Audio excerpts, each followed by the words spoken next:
Bom dia, boa tarde, boa noite, queridos alunos e queridas alunos do PVS Ação. Aqui é o professor de literatura, professor Arthur, e hoje, mais uma vez, professor também de artes. Hoje nós vamos fazer um pequeno grande salto dentro da linha do tempo da arte, dentro da linha do tempo da história do Ocidente, que nós vamos passar para a Idade Média.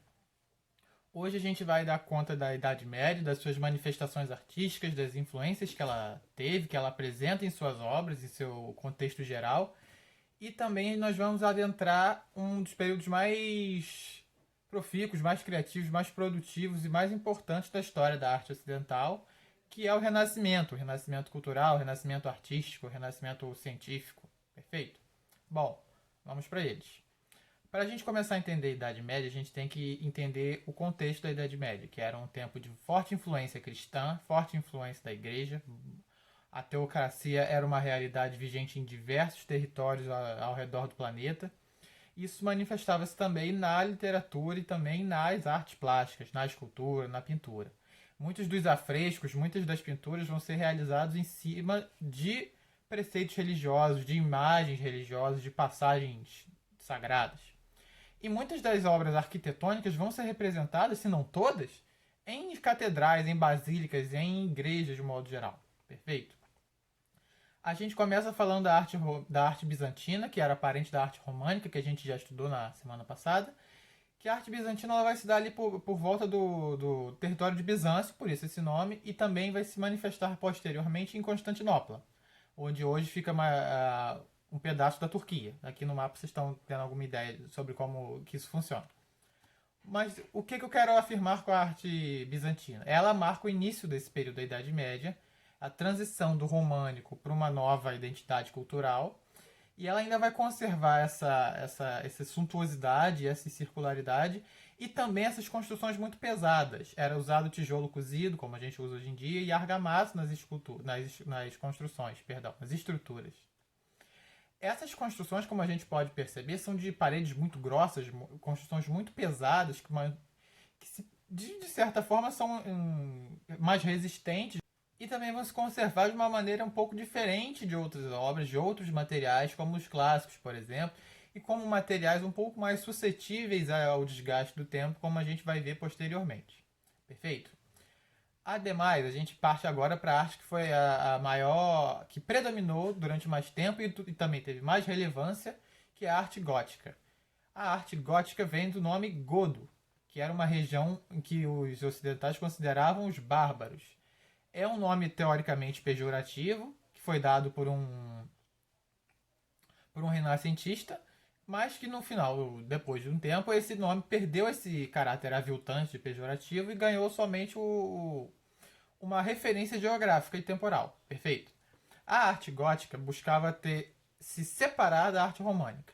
Como? Buscando, ao invés de construções suntuosas, pesadas, grossas, firmes, construções mais leves que apontassem para o céu, indicassem uma verticalidade. Uma das manifestações artísticas mais presentes e mais famosas da arte gótica é justamente a Catedral de Notre Dame, ou de Notre Dame, em bom português. Observem como que ela é uma estrutura bastante singela e muito fina, como a gente pode perceber. Ela marca não só essa inovação estética, mas mostra também o como que a arquitetura pode ser considerada uma arte por que ela é. Reparem que as estruturas são bem diferentes das outras obras que a gente viu na semana passada, que tinham grandes pilares, colunas, construções pesadas, literalmente pesadas, era de difícil sustentação. Enquanto isso, a arte gótica vai mostrar como que o caráter funcional também pode ser gerado a partir de inovações artísticas. A gente vai observar nessa planta aqui que eu estou trazendo, nessa estrutura maravilhosa, como que esses arcobotantes, que são esses fragmentos de arco, vão sustentar esculturas finas, estruturas. Eu tô com problema. Quando eu falar esculturas, eu quero dizer estruturas, tá? Quando eu for falar de escultura de verdade, eu vou deixar bem claro. Essas estruturas que eram bastante esbeltas, né? Bastante pouco sinuosas. Então elas precisavam de uma sustentação escorada em algum outro pedaço. E o arco-botante ele vai fazer exatamente isso. Ela vai segurar as naves, as igrejas, os capitéis, que são essas partes feitas em ogivas que estão aqui no topo. nas estruturas mais baixas. As capelas, as basílicas góticas, elas vão ter uma base muito grande, similarizando uma estrutura mais piramidal. E a partir desses três grandes portões que as igrejas góticas possuem, ao invés de um só, elas vão criar uma base sólida e densa para que se sustente os topos, que são tão estreitos, tão fininhos. Perfeito. Além desses arcobotantes, a gente vai perceber também dentro das igrejas uma leveza. As paredes eram bem mais finas, assim como as colunas, e para elas se manterem de pé, para elas poderem sustentar a tamanha altura, foram criadas nervuras dentro das paredes internas para que se sustentasse aquilo melhor. Era uma espécie de reforço disfarçado. E aí as paredes internas são cheias de sinuosidade. Outra inovação muito importante da arte gótica se dá justamente nas pinturas. As pinturas eram feitas em materiais diferentes dos românicos, materiais que inovam. A maior parte dessas pinturas eram feitas em tecidos, que mostravam algum indício de uma primeira ideia de perspectiva nas obras. As obras não estavam planas, paradas, estáticas no mesmo lugar. Elas passavam uma ideia de distanciamento, de profundidade, mas ainda de uma maneira ainda bastante incipiente. Posteriormente se iniciaram os vitrais. Não somente os mosaicos feitos com vidro, indicando grandes rosáceas ou figuras abstratas, mas também montando cenários, remontando a passagens, trazendo paisagens, trazendo a figura de pessoas, todos feitos com pedacinhos de vidro, por isso vitral. Esses vitrais, do lado de fora, eles não eram tão observáveis, né? O intuito não era que fossem vistos pelo lado de fora, e pelo lado de dentro que se manifestava a grandiosidade dessas construções. Porque a luz do sol, quando penetrava através do vitral, ela coloria todo o interior da igreja com as cores dos vitrais, o que transformava aquele ambiente que já era, por si só, arquitetonicamente mais leve, em algo colorido, vibrante, o que contrasta muito com aquele caráter mais denso da Idade Média, de muitas guerras, de muita sanguinolência. Não à toa a arte gótica, ela vai ser o último trechinho da Idade Média que vai culminar naquilo que a gente vai conhecer como Renascimento. O Renascimento, agora sim, a gente parte da Idade Média para a Idade Moderna, ele marca como o nome sugere, um renascer, um recomeço.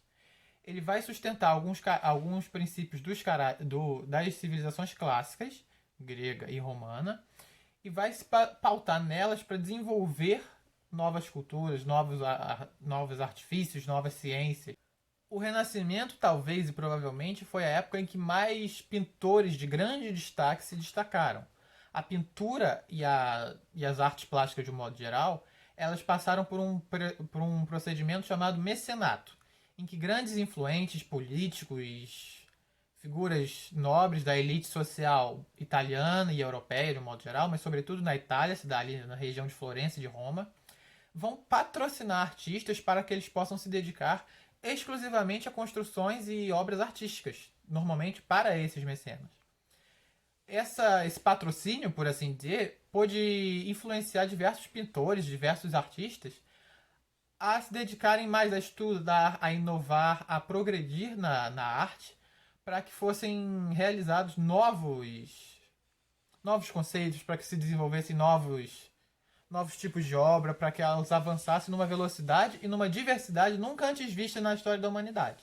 Eu queria citar aqui, primeiro, alguns dos artistas dessa época, que são o maior deles, Leonardo da Vinci, autor da Última Ceia, autor da Mona Lisa. Mona Lisa e Última Ceia, que vão ser obras que vão demonstrar, daqui a pouco a gente vai ver, uma característica muito peculiar da obra renascentista, que é a perspectiva. Além do Da Vinci, tem os outros três tartarugas ninjas, o Donatello, obra de Donatello, o Rafael e o Michelangelo, autor, entre outras obras, do Davi, e do teto da Capela Sistina, que ele demorou anos para fazer e fez sozinho. O que demonstra que esses artistas, como Brunelleschi, como Giordano Bruno, como o próprio Dante Alighieri na literatura, essa época vai ser um boom de produções artísticas nunca antes vistas, jamais testemunhadas como em outro momento da humanidade. Tem mais valor do que outras obras, que outros períodos? Não sei. valor artístico é muito difícil de se dar, é algo muito subjetivo. Não posso afirmar isso. Se eu afirmar, posso estar errado para qualquer um de vocês. Não vai significar nada. Mas que se dá em grande quantidade e grande qualidade essas obras, sim, se dá. Uma peculiaridade desse período é que tem, além dessas pinturas magníficas, uma separação da escultura para a arquitetura. Até a arte gótica, a gente via a escultura como parte da arquitetura.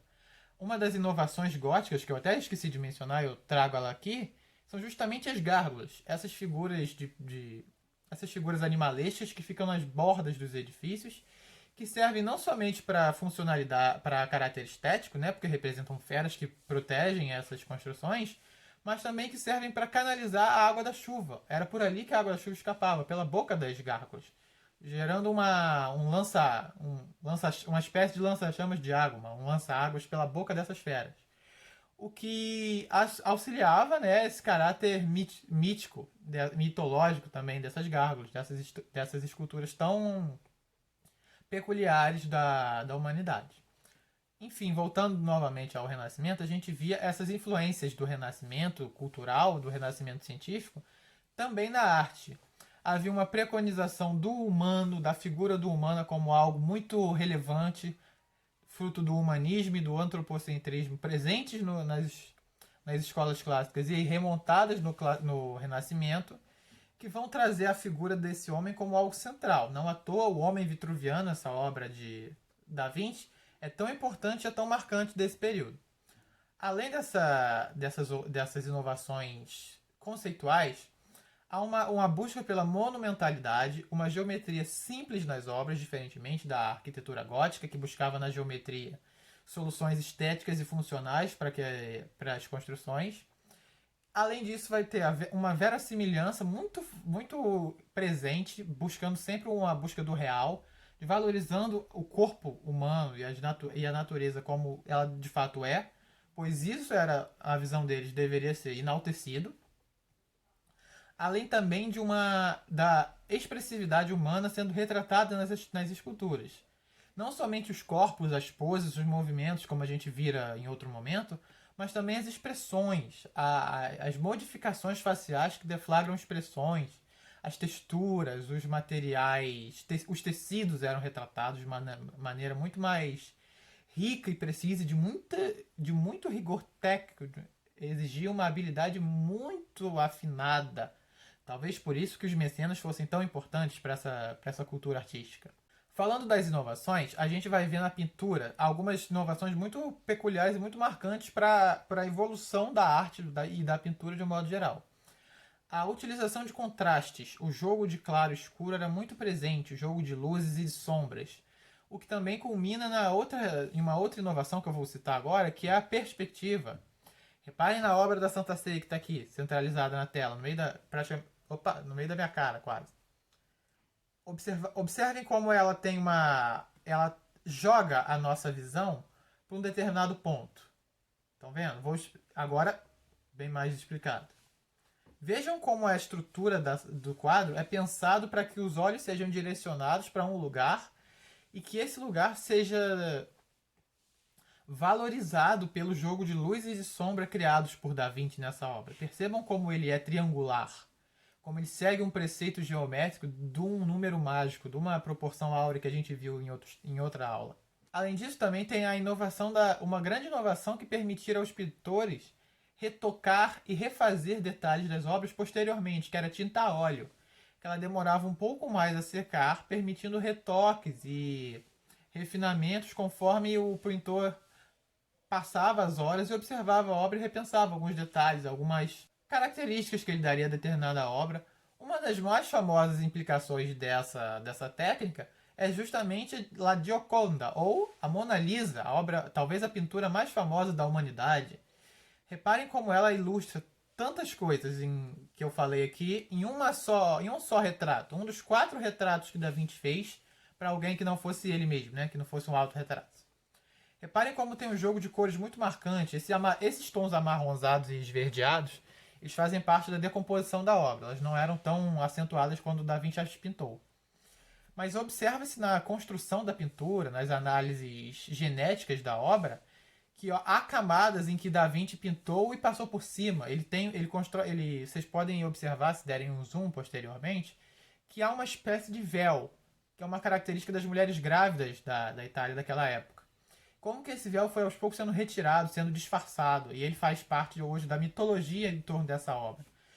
Reparem no jogo de claro e de escuro, como que a Mona Lisa está num ambiente claro, porque ela está no primeiro plano da imagem, e como que o ambiente escuro lá atrás vai representar uma profundidade, tem uma natureza por volta.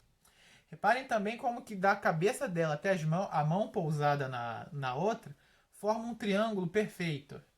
Tudo isso não é coincidência, não é por acaso. Tudo isso foi pensado por Da Vinci, um dos maiores gênios da humanidade, para que desse essa sensação de profundidade, de importância, de... Ele realmente pressupõe que há um ponto principal da obra, não é uma figura plana, como a gente via no gótico, por exemplo, e nas artes rupestres, sobretudo nas artes rupestres, né, na arte clássica também, mas tem uma ideia de tridimensionalidade inspirada também na escultura que ele traz para a pintura. E a última pintura que eu gostaria de destacar aqui, não porque as outras não valham a pena, mas porque essa não pode ser deixada de lado, que é a do também escultor de Davi, essa obra gigantesca que ele produziu em bronze, que é o teto da Capela Sistina, que Michelangelo levou, acho que... tá aqui a quantidade certa de anos, que ele levou para pintar sozinho todo esse cenário, toda essa tela, toda essa imagem, tela por assim dizer, né? Todo esse teto foi pintado por Michelangelo sozinho. Levou anos, foi um projeto caríssimo e que houve muitos questionamentos sobre a escolha do pintor e do método, mas que no final deu numa das obras mais famosas da humanidade também, que é essa pintura aqui. Ela teoricamente poderia ser vinculada numa tela, que é uma das inovações do Renascimento, o uso da tela, mas também pensou-se em fazer dela um afresco, ou seja, uma obra exposta em um espaço aberto.